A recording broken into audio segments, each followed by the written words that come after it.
Ketika kaum muslimin itu memiliki penyakit namanya wahan, yaitu hubbud dunya wa karahiyatul maut, cinta dunia dan takut akan kematian. Lalu Nabi menjawab dengan yang lebih penting. Apa itu?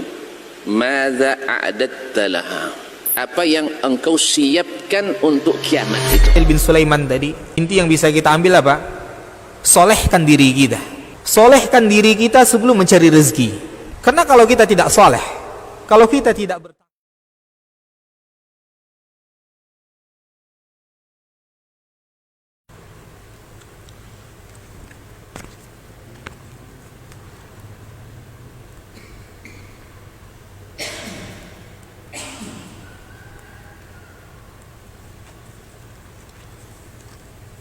Assalamualaikum warahmatullahi wabarakatuh.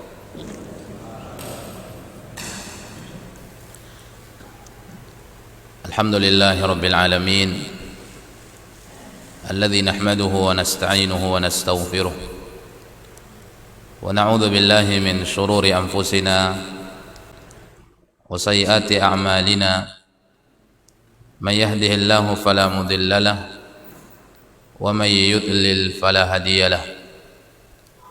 Ashhadu an la ilaha illallah wahdahu la syarika lah, ilahul awwalin wal akhirin wa qayyumus samawati wal aradin. Wa ashhadu anna nabiyyana wa sayyidana Muhammadan abduhu wa rasuluh, al-mab'uts rahmatan lil alamin, basyiran wa nadhira wa da'iyan ila Allah bi idnihi wa sirajan munira. Wa salawatullahi wa salamu rabbi alaihi wa ala alihi at-tayyibin at-tahirin wa ala sahabatihi al-kiramil ghurril mayamin wa man tabi'ahum bi ihsanin ila yaumiddin. Subhanaka la ilma lana illa ma 'allamtana wa 'allimna ma yanfa'una wa zidna ilma. Ma'asyira al-ikhwah, kaum muslimin, kaum muslimat, hadirin hadirat yang dimuliakan oleh Allah Azza wa Jal. Bersyukur kita kepada Allah Subhanahu wa taala atas limpahan nikmat karunia yang sampai saat ini Allah Jalla wa Ala masih memberikan kepada kita. Sekecil apapun perbuatan yang ingin kita lakukan, kita tidak akan mampu melakukan kecuali ketika diberikan nikmat oleh Allah Jalla wa Ala. Maka marilah kita menjadi seorang muslim, seorang muslimah yang bersyukur kepada Allah Jalla wa Ala atas nikmat yang telah dibagi oleh Allah Jalla wa Ala. Salawat dan salam tercurahkan untuk Rasulullah sallallahu alaihi wasallam, seorang rasul yang mesti kita jadikan suri tauladan. Tidak ada pintu keselamatan yang sesungguhnya kecuali dengan mengikuti Nabi sallallahu alaihi wasallam. Tercurahkan salawat dan salam untuk keluarga Nabi, seluruh para sahabatnya radhiyallahu anhum ajma'in wa man tabi'ahum bi ihsanin ila yaumiddin. Hadirin hadirat yang dimuliakan oleh Allah Subhanahu wa taala, pertemuan yang telah berlalu kita telah menyampaikan adab yang mesti diperhatikan oleh seorang muslim ketika dia ingin melakukan kebiasaan dia sehari-hari, qada'ul hajah, agar dia mendapatkan kebaikan-kebaikan dari Allah Jalla wa Ala, agar dia termasuk orang-orang yang ittiba' kepada Nabi Muhammad sallallahu alaihi wasallam. Ittiba' kepada Nabi sallallahu alaihi wasallam tidak hanya dalam perkara-perkara akidah atau perkara-perkara ibadah, tetapi termasuk daripada ittiba' seluruh apapun yang dicontohkan oleh Nabi, seluruh apapun yang telah disandarkan kepada Nabi sallallahu alaihi wasallam. Maka termasuk dalam perkara-perkara qada'ul hajah, seorang muslim, seorang muslimah, dia juga dianjurkan untuk ittiba' kepada Rasulullah sallallahu alaihi wasallam. melakukan sunnah-sunnah yang ada di dalamnya, kemudian menjauhkan dirinya sesuatu yang dimakruhkan di dalamnya, dan meninggalkan sesuatu yang diharamkan di dalamnya. Dengannya seorang muslim ittiba' kepada Rasulullah sallallahu alaihi wasallam.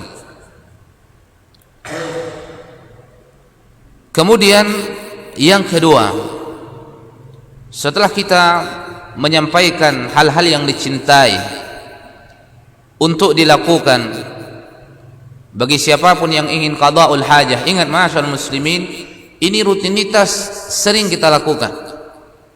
Sekiranya setiap muslim, sekiranya seorang muslim memperhatikan hal-hal yang telah kita sampaikan, kam minal ujur, berapa banyak ganjaran pahala yang akan didapatkan, berapa ganjaran kebaikan yang akan dibagi oleh Allah Jalla wa'ala kepadanya. Dalam satu hari mungkin dia akan melakukan ini rutinitas, baik buang air kecil atau buang air besar, mungkin tidak kurang dari 5 kali sehari. Ya, satu kebaikan akan dilipat gandakan menjadi 10 kebaikan. Ini berapa adab yang diajarkan oleh Nabi, yang dicontohkan oleh Nabi sallallahu alaihi wasallam. Satu kebaikan dilipat gandakan menjadi 10 kebaikan. Dalam satu perbuatan rutinitas itu terdapat di dalamnya kebaikan-kebaikan, adab-adab yang dianjurkan dia melakukannya. Satu rutinitas perbuatan yang kita sebutkan itu dia lakukan, itu berapa banyak ganjaran pahala yang akan didapatkan. Gimana kalau 5 kali dalam satu hari dia qada'ul hajah? Berapa dari qada'ul hajah, ya, dari rutinitas itu, dan dia lakukan etika adab di dalamnya, berapa ganjaran yang akan didapatkan dalam satu hari, ma'asyarul muslimin. Tapi itu terkadang hilang, ya. Perbuatan yang ringan ini terkadang ringan pula lah badan kita meninggalkannya, terkadang ringan pula lah lisan kita mengucapkannya, padahal di dalamnya terdapat kebaikan, pahala yang datang dari Allah Jalla wa'ala. Sekecil apapun kebaikan yang dilakukan oleh seorang muslim, seorang muslimah, wallahi akan dia lihat nanti ganjarannya di hadapan Allah Jalla wa'ala. Wa man ya'mal mithqala dzarratin khairan yarah. Barang siapa yang beramal sekecil apapun dari kebaikan, yarahu, dia akan melihat di hadapan Allah Jalla wa'ala.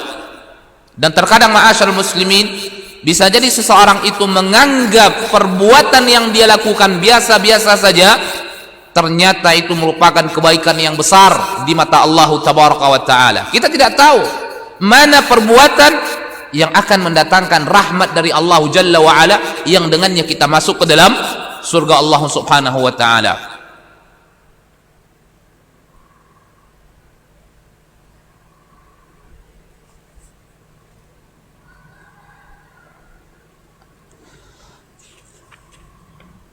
Kemudian kita lanjutkan.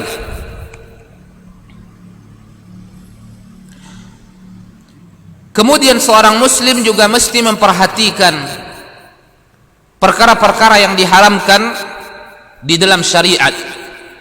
Perkara-perkara yang diharamkan di dalam syariat. Jadi setelah kita menyebutkan perkara-perkara yang dianjurkan, yang dengannya seorang muslim mendapatkan kebaikan, kemudian dia juga hendaklah memperhatikan sesuatu yang diharamkan. Sesuatu yang diharamkan untuk ditinggalkan, ma'asyarul muslimin. Sesuatu yang diharamkan itu untuk ditinggalkan. Jangan sampai seorang menjerumuskan dirinya ke dalam perkara-perkara yang diharamkan oleh Allah Jalla wa'ala, atau yang diharamkan oleh Nabi sallallahu alaihi wasallam. Yang dimaksud dengan haram, berpahala ketika ditinggalkan, berdosa ketika dilakukan. Yu'aqabu ala tarikihi, yu'aqabu ala fa'ilihi, wa yuthabu ala tarikihi. Begitu yang disebutkan oleh para ulama. Yu'aqabu ala fa'ilihi, diberikan ganjaran dosa terhadap orang yang melakukan sesuatu yang haram. Wa yuthabu ala tarikihi, dan akan diberikan ganjaran pahala terhadap orang-orang yang meninggalkannya. Di antara perkara tersebut diharamkan seseorang buang air kecil fil ma'ir rakid, di air yang tergenang, di air yang tergenang, dan ini hukumnya haram. Kenapa ma'asyiral muslimin? Karena ada mudaratnya dan ada sisi mudaratnya, makanya diharamkan di dalam syariat kita. Ketika air itu tergenang dan tidak mengalir kemana-mana, kemudian masuk ke dalamnya kencing manusia, sementara kencing ini adalah najis. Jangankan kencing orang dewasa, anak-anak saja, 2 tahun ke atas, bahkan perempuan sebelum 2 tahun pun itu dihukumi sebagai najis. Kemudian yang laki-laki dihukumi sebagai najis mukhaffafah, yang ringan. Bagaimana dengan kencing dewasa? Maka ketika dia melakukan qada'ul hajah di tempat air yang tergenang, artinya dia memasukkan najis ke dalam air itu. Kemudian dia pergi dan dia tidak tahu, bisa jadi setelah dia pergi itu ada yang menggunakan air itu dan orang termudaratkan, maka hukumnya haram. Hukumnya haram. Apa kata Nabi sallallahu alaihi wasallam? Annahu naha 'anil bauli fil ma'ir rakid. Al-ma'ur rakid alladhi la yajri. Bahwa Nabi sallallahu alaihi wasallam melarang seseorang qada'ul hajah, buang air kecil di air yang tergenang, yang tidak mengalir. Jadi di antara adab yang mesti kita perhatikan, dan ini wajib kita perhatikan, kita perhatikan, jangan sampai kita buang air kecil di tempat air yang tergenang. Hukumnya haram, dilarang oleh Nabi Muhammad sallallahu alaihi wasallam. Kemudian wala yumsiku dzakarahu biyaminihi wa huwa yabulun wala yastanji biha.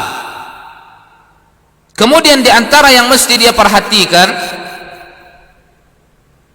di antara adab yang mesti dia perhatikan, dia tidak boleh memegang kemaluannya dengan tangan kanannya. Dia tidak boleh memegang kemaluannya dengan tangan kanannya ketika itu dia sedang buang air kecil. Ini juga terkadang ma'asyarul muslimin, seorang lalai atasnya padahal sesuatu dilarang oleh Nabi sallallahu alaihi wasallam. Sebagian mengharamkan, intinya ini sesuatu yang memang dicintai untuk ditinggalkan, sangat dianjurkan untuk ditinggalkan. Dan dia tidak boleh istinja dengan menggunakan tangan kanannya. Jadi baik buang air kecil, dia gunakan tangan kiri, kemudian istinja dia gunakan tangan kiri. Begini yang datang sunnahnya dari Nabi Muhammad sallallahu alaihi wasallam. Begini yang datang sunnahnya dari Nabi Muhammad sallallahu alaihi wasallam. Kemudian juga diharamkan ma'asyarul muslimin al-baulu awil ghaid fit tariqa. Buang air kecil dan buang air besar di jalan. Di jalan yang dimaksudnya adalah di tempat yang dilewati oleh manusia. Di tempat yang dilewati oleh manusia, au fi dhilli, atau di tempat yang dijadikan untuk berteduh oleh manusia, au fil hadaikil ammah, di kebun-kebun umum, au tahta syajaratin muthmirah, di bawah pohon yang berbuah, au mawaridil miyah, tempat mengalirnya air. Ini semua dilarang oleh Nabi Muhammad sallallahu alaihi wasallam. Ada mudarat di dalamnya, ada sesuatu yang tidak baik, efek daripada perbuatan orang yang melakukan ini semua. maka orang yang meninggalkan ini mencari tempat yang lain untuk qada'ul hajah, dia akan mendapatkan kebaikan-kebaikan dari Allah Jalla wa Ala. Dia tahu, ya, sebenarnya di sini dia bisa saja buang air kecil, orang tidak ada, dan orang tidak tahu bahwa dia akan buang air kecil atau buang air besar, tapi dia tinggalkan karena kalau dia lakukan ada mudarat bagi manusia, dia tinggalkan. Ketika itu dia niatkan demikian agar orang tidak termudaratkan, agar orang tidak, ya, menjumpai sesuatu yang tidak baik, maka ketika itu perbuatannya akan diberikan ganjaran pahala oleh Allah Jalla wa Ala. Kebaikan yang terbersih dalam hatinya akan diberikan ganjaran. Inilah maksud daripada yusabu ala tarikihi, terhadap sesuatu yang diharamkan akan diberikan ganjaran bagi siapapun yang meninggalkan. Dia tahu itu haram, kalau dia lakukan akan mudaratkan kepada orang lain, dan dia tidak mau memberikan mudarat kepada orang lain, kemudian dia tinggalkan. Ketika dia tinggalkan, maka dia diberikan ganjaran pahala oleh Allah Jalla wa Ala. Ya, di tengah jalan ini dia sedang melakukan perjalanan, kemudian dia menempuh jalan yang memang sunyi, jarang ditempuh orang. Kemudian dia ingin qada'ul hajah, kencing. Jalan juga ketika itu ada rumput-rumputnya, bukan jalan aspal misalnya. Kalau dia qada'ul hajah di jalan itu orang tidak melihatnya. Dia tidak menyusah-nyusahkan dirinya ke semak-semak misalnya, atau menjauh dari jalan, langsung di situ saja, orang tidak ada lewat, tetapi dia ingat ini adalah larangan dari Nabi Muhammad sallallahu alaihi wasallam, maka dia cari tempat yang memang kalau seandainya dia di sana qada'ul hajat tidak ada yang termudaratkan orang-orang lewat. Kendati pun di sana orang jarang lewat, tapi itu jalan, atau ada pohon di tepi jalan, bukan di jalan tapi di tepi jalan, bisa saja sebenarnya dia qada'ul hajah di situ, orang tidak ada lewat, tapi dia tahu bisa jadi orang lewat kemudian beristirahat di bawah ini pohon, dan dia tahu ini larangan Nabi, dan dia tinggalkan.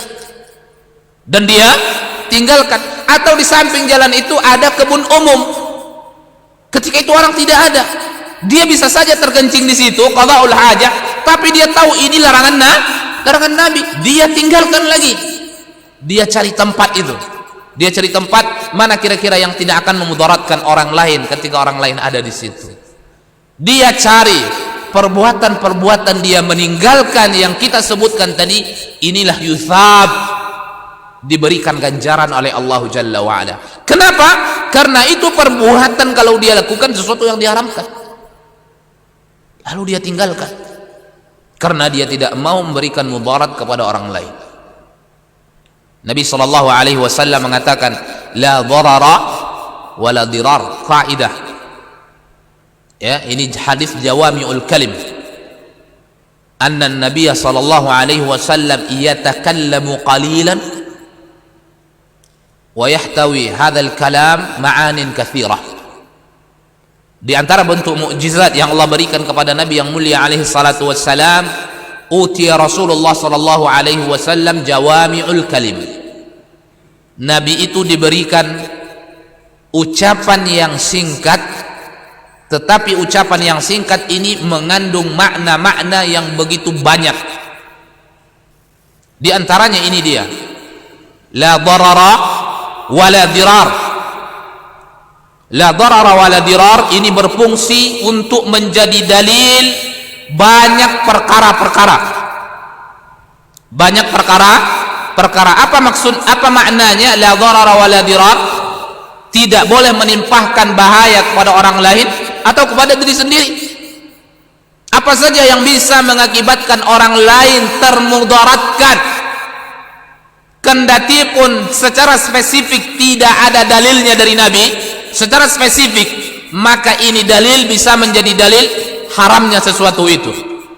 Kan tidak semua, ya, langsung secara spesifik itu ada dalilnya. Ada perkara-perkara yang belum ada di zaman di zaman Nabi. Tentu tidak ada dalil secara spesifik, tetapi bisa digunakan dalil-dalil umum, kaidah-kaidah umum untuk menjadi dalil, untuk menjadi dalil haramnya sesuatu itu.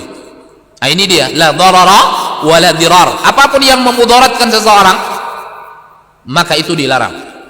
Kemudian dia tinggalkan itu semua.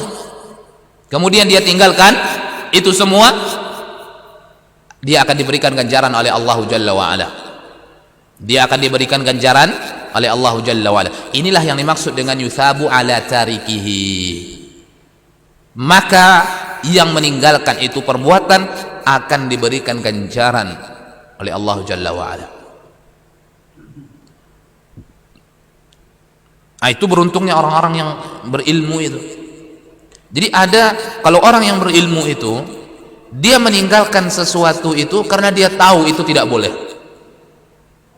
Banyak orang yang meninggalkan sesuatu bukan karena haram, bukan karena tahu haram, tetapi karena nggak tahu. Banyak orang yang meninggalkan sesuatu, dia tidak tahu bahwa itu adalah sesuatu yang tidak diperbolehkan, karena memang nggak mau saja dia melakukannya. Tentu berbeda kedudukannya orang-orang yang alim dengan orang-orang yang tidak alim. Orang-orang yang alim, yang berilmu, meninggalkan sesuatu itu karena dia tahu itu haram. Orang-orang yang alim meninggalkan sesuatu itu karena dia tahu itu ada dosanya kalau dia lakukan. Orang-orang yang alim meninggalkan sesuatu itu karena dia takut akan azab Allah, akan murka Allah. Itulah takwa itu. Jadi takwa itu tidak hanya melakukan perbuatan tanpa melihat bagaimana melakukannya, atau meninggalkan perbuatan tanpa tahu apakah ini perbuatan haram atau tidak.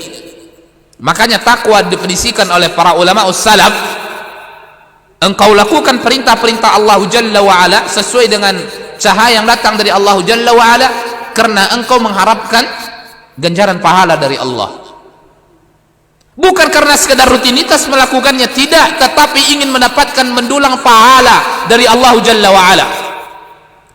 Kemudian engkau tinggalkan sesuatu yang dilarang oleh Allah Jalla wa'ala karena engkau takut akan murka Allah Subhanahu wa ta'ala.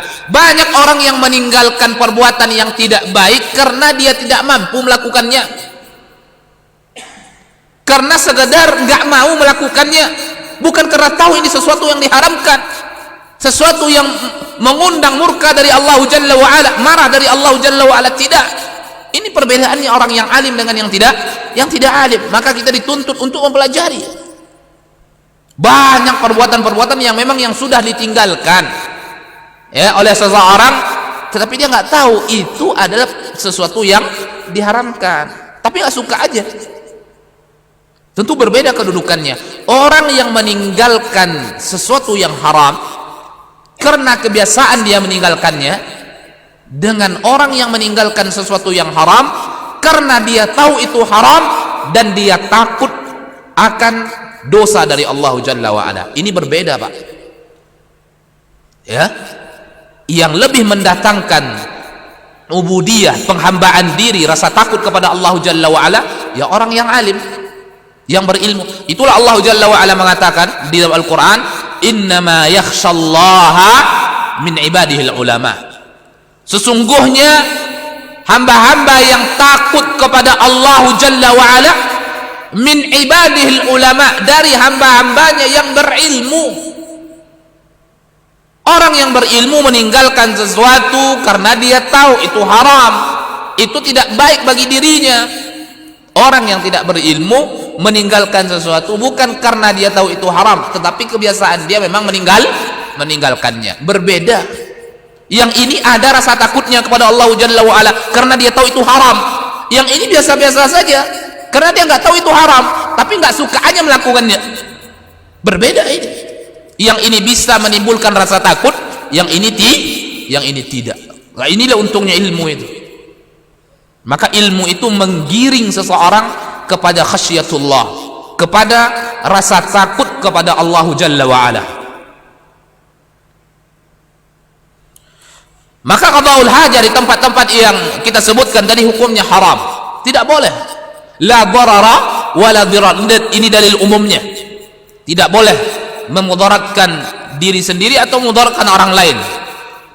Kemudian dalilnya secara khusus sebuah hadis yang datang dari Mu'adz, sebuah hadis yang datang dari jalan Mu'adz yang dikeluarkan oleh Imam Abu Dawud, kemudian dikeluarkan oleh Imam Ibnu Majah dengan sanad yang hasan. Nabi sallallahu alaihi wasallam mengatakan, ittaqu al-mala'in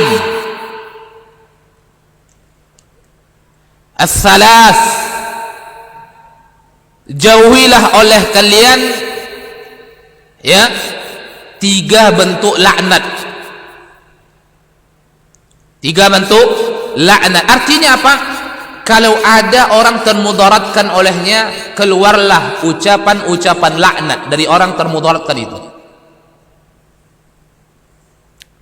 Jadi kalau ada seorang memberikan mudarat dari sisi yang kita sebutkan tadi, maka mudah lisan orang mengucapkan ucapan laknat. Yang pertama apa? Al-barazu fil mawarid, qada'ul hajah di tempat ya aliran air. Bayangkan itu orang menggunakan air itu memang sumber kehidupan untuk manfaat. Untuk manfaat, air itu bermanfaat bagi seluruhnya. Manusia, hewan, tumbuhan. Ini nikmat yang sangat luar biasa, nikmat air ini. Ini kalau manusia tafakkur terhadap nikmat air ini luar biasa, ma'asyarul muslimin. Dia akan menjadikan diri ternyata sangat kerdil dirinya. Kehilangan satu nikmat air saja itu mati semuanya. Sampai berapa hari manusia ini tahan tidak minum coba? Tidak lama. Mereka akan mati.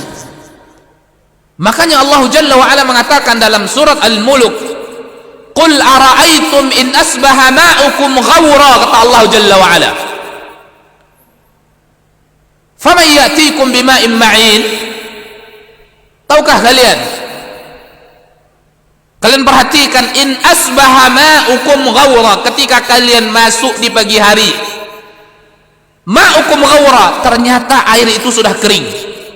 Bangun, hidupkan keran nggak mau keluar. Di ember juga nggak ada air. Di mana-mana nggak ada air. Ribut orang satu kampung misalnya keluar rumah. Kenapa nggak ada air? Kenapa nggak ada air? Udah itu. Sudah timbul rasa cemas. Berapa hari yang akan datang mati. Faman ya'tikum bima'in ma'in, siapa lagi yang akan memberikan air yang mengalir kepada kalian? Gak ada. Ini satu nikmat ini saja ma'asyarul muslimin, dengannya kita bisa hidup dengan izin Allah Jalla wa Ala. Kalau satu nikmat ini saja kita tafakkur bagaimana besarnya anugerah Allah Jalla wa Ala lewat air yang diberikan oleh Allah Jalla wa Ala, dia merupakan sumber kehidupan. Itu luar biasa. Seorang itu menjadi hamba yang bersyukur kepada Allah Jalla wa Ala. Itu baru satu nikmat. Tapi orang banyak nggak bersyukur, nggak tahu dia air itu nikmat yang sangat luar biasa. Itu Allah sebutkan dalam Al-Quran itu. Qul ara'aytum in asbaha ma'ukum ghawra faman ya'tikum bima'in ma'in. Masuk kalian subuh bangun di pagi hari, ternyata air itu semuanya kering. Nggak ada, hilang air itu. Di sumur nggak ada, di keran nggak ada, di mana-mana nggak ada, di luar nggak ada. Apa kira-kira terjadi itu? Keluar orang satu kampung itu, langsung itu heboh itu. Tapi orang kurang memaknai air dalam kehidupan. Sekarang boros-boros juga dia nggak nikmat. Makanya di antara ketika kita bersuci, taharah, sesuatu yang diperhatikan, ya, yang dianjurkan seorang menjauhkan diri darinya, al-israf fi isti'malil ma', berlebih-lebihan dalam menggunakan air. Maka tidak boleh, dilarang, karena itu banyak kegunaannya, nikmat yang dibagi oleh Allah Jalla wa Ala. Maka jauhilah 3 Al-mala'in. Jadi ketika air ini nikmat, banyak digunakan orang. Apalagi di tempat-tempat yang memang sulit air, yang mereka membeli air. Lalu naudzubillah ada orang ya yang iseng memasukkan kotoran misalnya di tempat air yang dialirkan itu. Kemudian begitu dilihat oleh orang, dia mengambil air, ternyata naudzubillah ada kotoran. Apa kira-kira ucapan orang itu? Mudah dia mengucapkan kalimat-kalimat laknat. Itu perbuatan yang tidak baik. Akan dijauhkan seorang oleh Allah Jalla wa Ala dari rahmatnya. Perbuatan yang memudaratkan orang lain. La darara wa la dirar. Dalam agama kita tidak boleh kita menimpahkan mudarat kepada siapapun. Tidak boleh. Tidak boleh kita memberikan mudarat kepada siapapun. Tidak boleh. Dan Nabi melarang itu semua. Jadi pertama adalah al-barazu fil mawarid. Yang kedua, tidak bolehnya seseorang itu buang air qada'ul hajah di jalan. Di jalan, di tempat orang lewat. Qari'atut tariq. Yang ketiga, kata Nabi, yang dianjurkan kita menjauhkan diri dari mala'inus salas, yang ketiga adalah wadzil, dari tempat teduhnya manusia. Dari tempat teduhnya. Ini kesempatan gak ada orang sembarang aja kencing. Ya. Na'udzubillah, yang lebih berbahaya lagi buang air besar. Kalau buang air besar mudarat tapi nampak dia. Kalau buang air kecil nggak nampak. Dia pergi. Udah kering ini, tapi amisnya tidak hilang. Orang datang ke bawah pohon itu, baru istirahat, baru berbaring, itu sudah keluar aroma amisnya, baunya. Akhirnya apa? Marah dia, keluarlah ucapan laknat itu. Sumpah serapah. Maka sesuatu yang dianjurkan. Nah, orang yang berilmu, dia meninggalkan ini karena dia tahu kalau dia lakukan orang lain termudaratkan. Kalau dia lakukan ini sesuatu yang dilarang oleh Nabi. Kalau dia lakukan, Allah akan murka kepadanya. Dengan ilmunya dia tinggalkan karena takut akan dosa dari Allah Jalla wa Ala, maka dia mendapatkan pahala dari Allah Subhanahu wa ta'ala. Maka dia mendapatkan pahala dari Allah Jalla wa Ala. Kemudian hadis Abi Hurairah, anna Nabi sallallahu alaihi wasallam qala, Nabi juga mengatakan, hadis Abi Hurairah yang dikeluarkan oleh Imam Muslim. Nabi juga mengatakan, ittaqu, takutlah kalian kepada dua laknat. Takutlah kalian kepada dua laknat. Wama, apa itu ya Rasulullah? Waman la'anan ya Rasulullah? Alladhi yatakhalla fi tariqin nas aw fi dhillihim. Orang-orang yang qada'ul hajah di jalan manusia atau di tempat teduh yang digunakan oleh manusia. Yang digunakan oleh manusia. Jangankan di tempat manusia, ma'asyarul muslimin, ya, di WC saja itu ada adab-adab etika yang mesti kita perhatikan agar tidak memberikan mudarat kepada jin yang ada di dalam WC. Itu ada etika yang mesti kita perhatikan.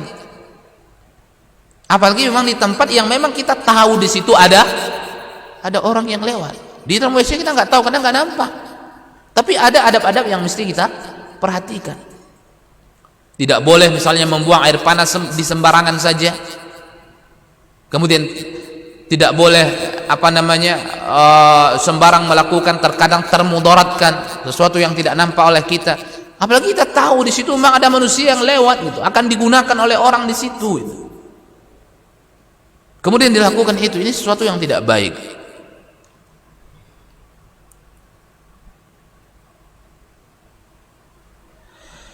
Kemudian termasuk sesuatu yang dilarang ma'asyal muslimin,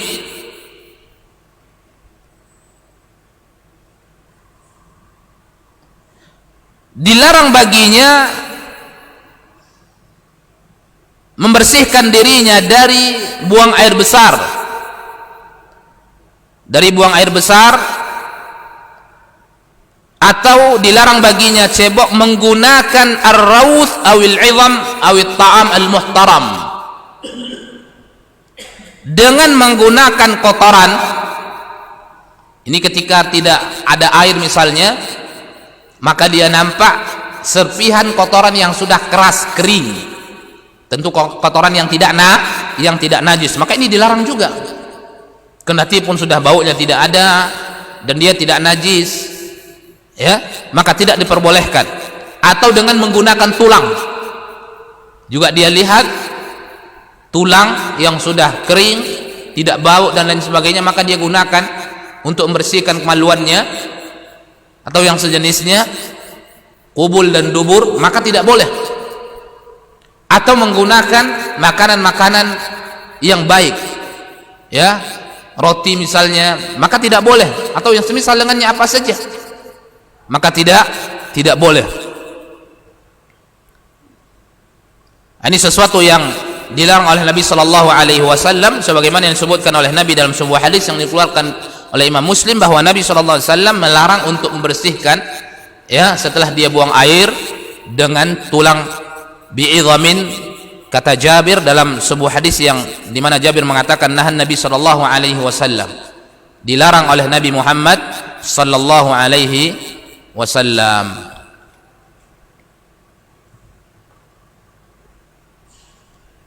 Ma'asyiral muslimin yang dimuliakan oleh Allah azza wajalla. Kemudian pembahasan berikutnya dengan ringkas kita sampaikan perkara-perkara yang dicintai untuk ditinggalkan tetapi tidak haram. Perkara-perkara yang dicintai untuk ditinggalkan tetapi tidak sampai kepada derajat haram, atau dengan sebutan makruhat,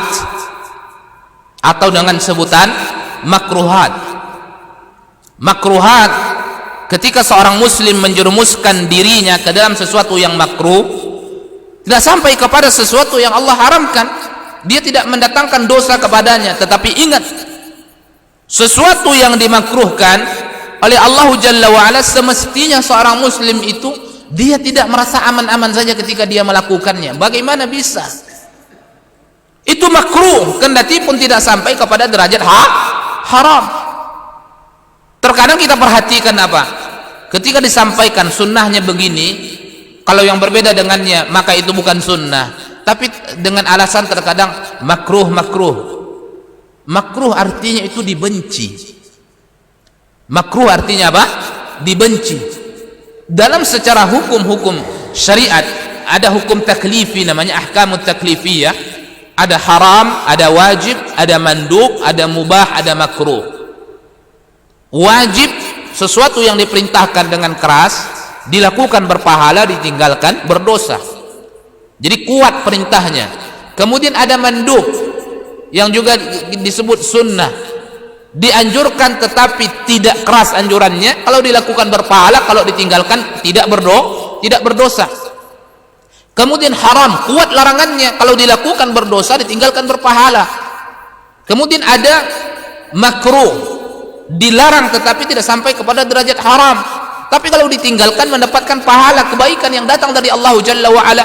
Kemudian ada mubah, kita meyakini sesuatu yang ini adalah mubah misalnya, ya, yang mubah kita anggap itu mubah, jangan kita anggap itu wajib atau kita anggap itu sesuatu yang haram. Jadi mesti kita yakini perkara mubah, tidak boleh berlebihan. Yang mubah kita pandang sesuatu yang diharamkan oleh Allah Jalla wa'ala, maka tidak.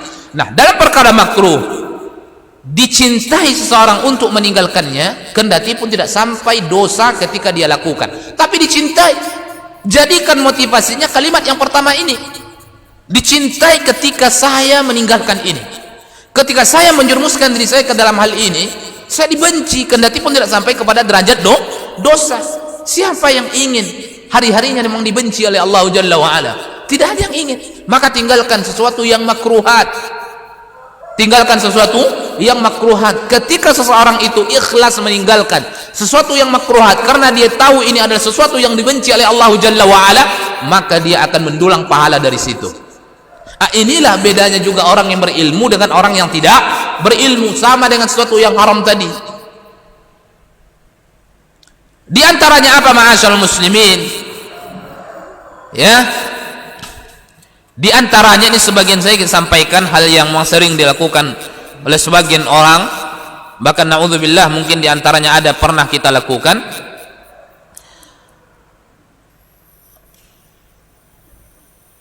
Di antaranya adalah buang air, ya, buang air di lubang yang memang tidak dikhususkan itu tempat qada'ul hajat. Ini juga banyak ini. Anak-anak yang banyak ini, orang tua mesti membiasakan, ingatkan anak-anak. Kadang anak-anak bermain, kemudian begitu mereka ingin kencing, ada mungkin sebagiannya menjauh dari kawannya, kemudian ada lubang di hadapannya, kemudian langsung dia keluarkan kencingnya ke arah lubang tersebut. Itu sesuatu yang tidak dianjurkan. Dianjurkan dia meninggalkannya. Ya. Dan nukhbah minal ulama, banyak juga di antara para ulama masukkan hukumnya kepada makruhat. Artinya baik kita tinggalkan karena kita nggak tahu ada apa di lubang itu. Kadang ada makhluk apa saja atau binatang, ya, kita nggak tahu, ya kan? Kemudian tiba-tiba ada seseorang memberikan dia air kencing dan itu adalah najis. Siapa yang mau itu? Nggak ada yang mau dan nggak ada yang senang. Maka juga bisa menimbulkan sesuatu yang tidak baik. Nah, ketika itu ditinggalkan, hukumnya makruh. Ketika itu ditinggalkan, dia akan mendapatkan kebaikan pahala dari situ. Ya. Nah, maka ini sesuatu yang banyak dilakukan, terutama anak-anak ya. Kita sebagai orang tua mengingatkan. Kalau dari kecil anak itu diingatkan bahwa itu tidak boleh, maka ketika dia tumbuh dewasa, dia tahu seterusnya dia tidak akan melakukan hal itu. Ini secara tabiat juga tidak baik menurut saya ini. Dan syariat juga demikian, melarang kita untuk melakukan itu semua. Sekali lagi kita katakan ini banyak dilakukan oleh anak-anak, ya, ketika mereka bermain ada tempat-tempat lubang, kemudian dia apa kan, semuanya kering, itu semuanya kering. Tiba-tiba orang melihat di lubang itu ada air, ternyata air kencing.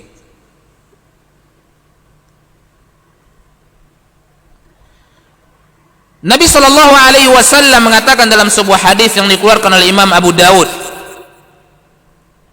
dikeluarkan oleh Imam An-Nasa'i, datang dari jalan Qatadah,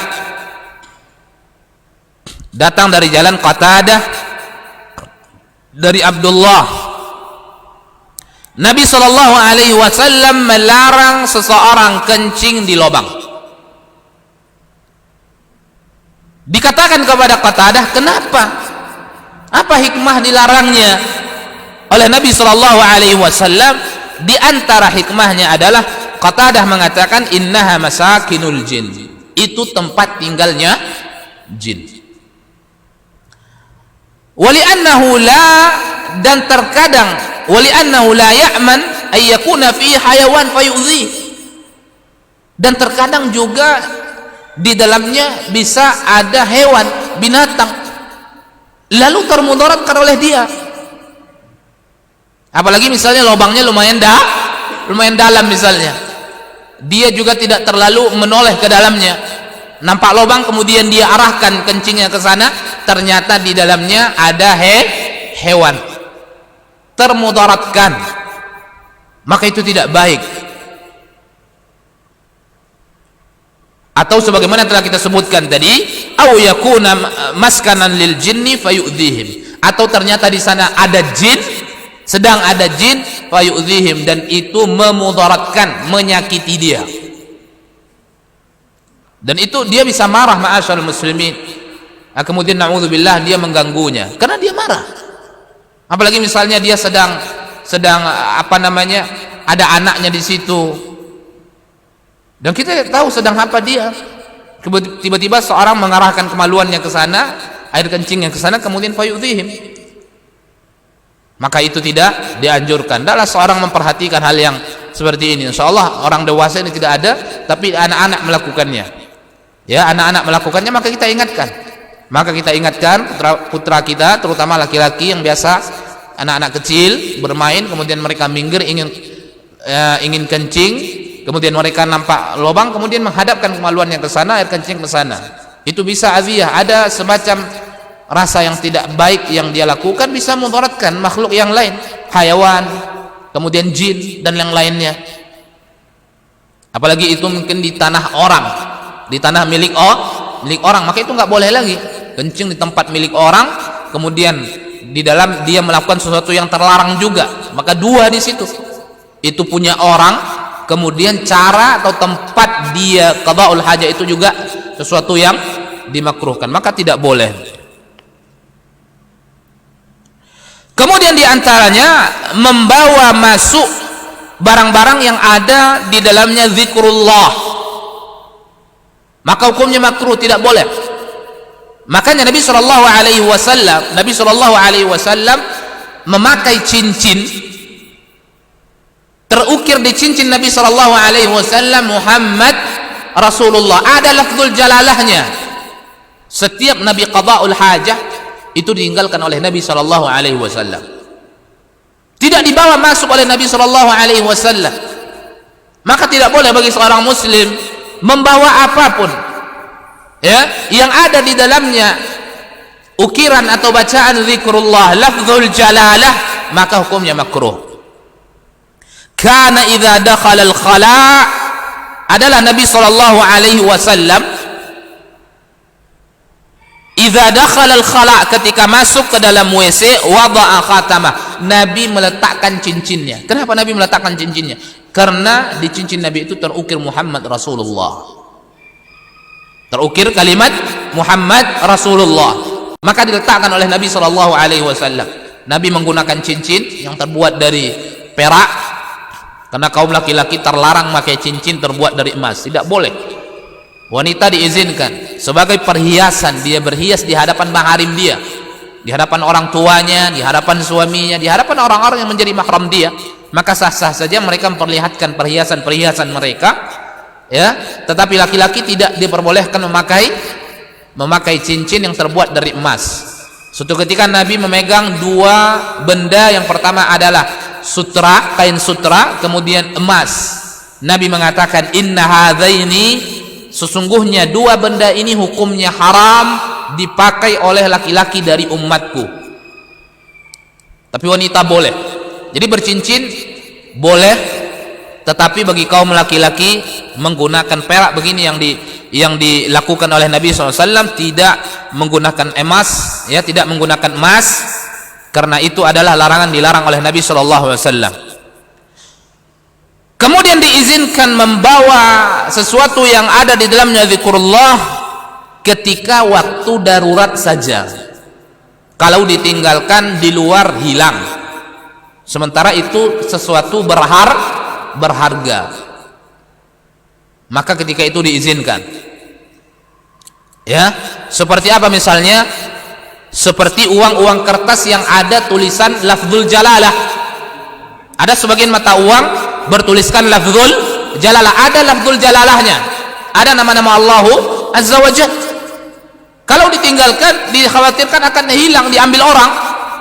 Ditinggalkan dompetnya misalnya nih, diambil orang, ya, ada mudarat bagi dirinya, maka ketika itu diperbolehkan baginya, karena itu mudarat. Sementara dia masukkan hukumnya makruh, kalau ditinggalkan ada mudarat yang besar bagi dirinya, maka diizinkan ketika itu, diberi keringanan karena adanya mudarat terhadap sesuatu yang makruh tersebut.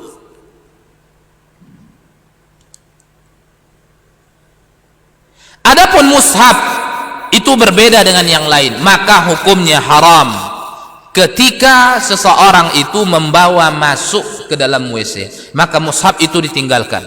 Sawa'un kana zahiran aw khafiyan, baik secara zahir nampak Al-Qur'annya atau tidak nampak, diletakkan misalnya di atas, di dalam plastik atau di dalam tas, maka ini tidak boleh. Tinggalkan tasnya di luar kalau ada Al-Qur'an, maka titipkan, cari orang yang amanah yang bisa melihat tas kita.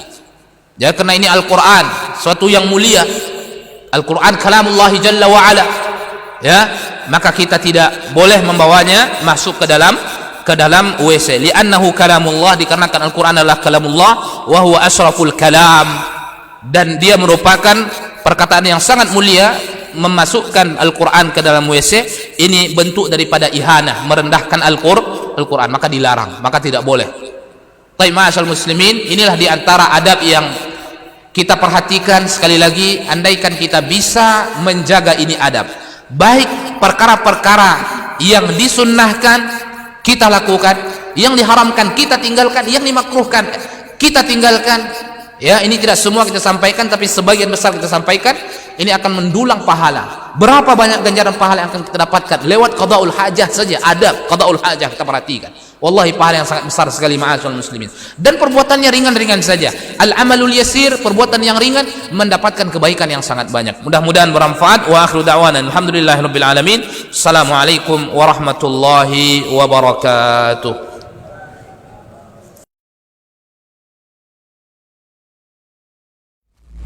Kalau Umar ini subhanallah, yang diinginkannya tuh generasi-generasi luar biasa, orang-orang hebat.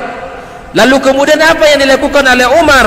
Fa'asta'miluhum fi ta'atillah, aku gunakan mereka ini di dalam ketaatan kepada Allah. Ketika kaum muslimin itu memiliki penyakit namanya wahan, yaitu hubbud dunya wa karahiyatul maut, cinta dunia dan takut akan kematian. Lalu Nabi menjawab dengan yang lebih penting. Apa itu? Madza a'adatta laha, apa yang engkau siapkan untuk kiamat itu. Bin Sulaiman tadi, inti yang bisa kita ambil apa? Solehkan diri kita. Solehkan diri kita sebelum mencari rezeki. Karena kalau kita tidak soleh, kalau kita tidak bertakwa kepada Allah Subhanahu wa ta'ala dalam mencari rezeki itu akan terasa sulit.